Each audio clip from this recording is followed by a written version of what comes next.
اعوذ باللہ من الشیطان الرجیم، بسم اللہ الرحمن الرحیم۔ بہت ہی خوبصورت دعا جو آج ہم اللہ سبحانہ تعالیٰ سے مانگنے والے ہیں، جو نبی پاک صلی اللہ علیہ وسلم کو بہت محبوب تھی۔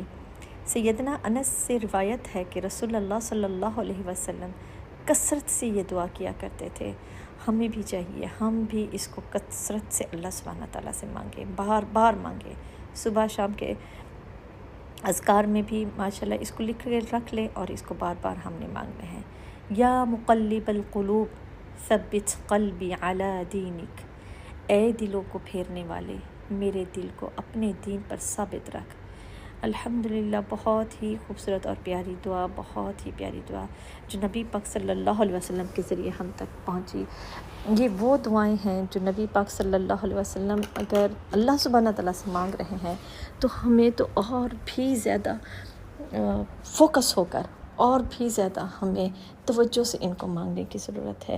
نبی پاک صلی اللہ علیہ وسلم معصوم، کتنے پیارے نبی پاک صلی اللہ علیہ وسلم جب ان چیزوں کو مانگتے تھے، استغفار پڑھتے تھے، تو ہمارے لیے تو لازم ہے ہم ان کو زندگی کا خوبصورت حصہ بنا لیں۔ یہ دعا ہی ہیں جو ہمیں بچا جاتی ہیں۔ دنیا کی کوئی طاقت، کوئی دوا، کوئی چیز کسی کے کام نہیں آتی۔ یہ دعائیں اللہ سبحانہ تعالیٰ کے عرش کو جا کر ہلا دیتی ہیں، اور اللہ سبحانہ تعالیٰ ہمیں ثابت قدم رکھے۔ آمین یا رب العالمین۔ السلام علیکم ورحمۃ اللہ وبرکاتہ۔